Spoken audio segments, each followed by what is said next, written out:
Breast changes pregnancy में एक बहुत जल्दी स्टेज से आने लग जाते हैं।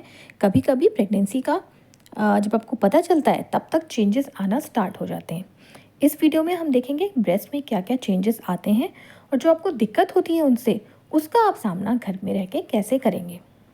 सबसे पहली दिक्कत जो आती है वो होती है कि ब्रेस्ट में हमको दर्द हो रहा है या ब्रेस्ट जो है बहुत भारी हो रहे हैं, बहुत सोर हो रहे हैं। ये इसलिए होता है क्योंकि इस टाइम पे जो ब्लड का सर्कुलेशन है वो आपके ब्रेस्ट में बढ़ जाता है। दूसरा, जो हार्मोनल चेंजेस होते हैं, प्रोजेस्टेरोन जो बढ़ता है उसकी वजह से भी हैवीनेस और पेन होने लग जाता है। दूसरा, जो ब्रेस्ट के चारों तरफ ब्लैक एरिया होता है उसका हम बोलते हैं एरिओला। वो जो है डार्क कलर का वो पूरा जो है डार्क कलर का होने लग जाता है। जो निपल है वो भी डार्क कलर का होने लग जाता है।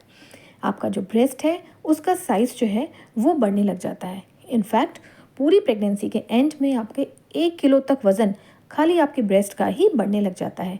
ये इसलिए होता है क्योंकि जो अंदर ग्लैंड्स होते हैं जिनको मिल्क प्रोड्यूस करना होता है वो बढ़ते हैं और उसके अंदर जो मिल्क का प्रोडक्शन होता है ताकि आपके बेबी के लिए फीड अच्छी तरीके से बन सके। अगला होता है मोंटगोमेरी ट्यूबेरिकल्स। ये क्या होते हैं? जो एरिओला था, जो ब्लैक वाला एरिया था, उसमें आपको छोटे छोटे से दाने से नज़र आएंगे। ये अगर आपको नज़र आने लग जाते हैं तो घबराने की बात नहीं है, ये बिल्कुल नॉर्मल है। ये नेचुरल ऑयल सिक्रीट करते हैं जो कि आपके ब्रेस्ट को ल्यूब्रिकेटेड रखता है। दूसरा, जब बच्चा होने के बाद जब बच्चा फीड करता है तो लैच करने में हेल्प करता है, बच्चे को ग्रिप अच्छी बनती है इससे। जब आपके ब्रेस्ट का ब्लड फ्लो बढ़ने लग जाता है तो हो सकता है आपको ब्रेस्ट में कभी ब्लू लाइन सी दिखें। ये वेन्स का साइन होते हैं, तो इसमें ये भी कोई घबराने वाली बात नहीं है। अब जब आपका ब्रेस्ट का वेट इतनी जल्दी बढ़ रहा है, 9 महीने के अंदर इतना ज़्यादा, तो जो स्किन है वहाँ की वो स्ट्रेच करती है, उसमें खिंचाव होता है और आपको स्ट्रेच मार्क्स होने के चांसेस रहते हैं। कई पेशेंट्स में क्या होता है, निपल से जो सिक्रीशंस होते हैं वो जल्दी ही निकलना स्टार्ट हो जाते हैं। इसमें भी कोई ऐसी ज़्यादा घबराने वाली बात नहीं है। ये जो है, जो बच्चे का मिल्क बन रहा होता है सेकेंड ट्राइमेस्टर से ही बनना स्टार्ट हो जाता है। तो अगर वो ज़्यादा बनता है तो कभी कभी वो बाहर निकलता है। ये ज़्यादातर ट्रांसपेरेंट ही होता है, लेकिन अगर आपको रेड कलर का नज़र आता है तो अपने डॉक्टर से कंसल्ट ज़रूर करें। कभी कभी आपको अपने ब्रेस्ट में एक गांठ सी महसूस होगी। ये गांठ ज़्यादातर तो गैलेक्टोसील होती है, मतलब जो बच्चे का लिए दूध बन रहा है वो कभी कभी उसकी गांठ हो जाती है। लेकिन कभी कभी होता है फाइब्रोएडिनोमा, ये भी बिल्कुल नॉर्मल होता है। लेकिन कभी कभी ये एक कैंसर होता है जिसे कैंसर ऑफ प्रेगनेंसी बोलते हैं। ऐसे में आपको अपने डॉक्टर से कंसल्ट करना बहुत ज़्यादा ज़रूरी होता है। वैसे बहुत अनकॉमन है, लेकिन अगर आपको गांठ है तो आप अपने डॉक्टर से एक बार ज़रूर कंसल्ट करें।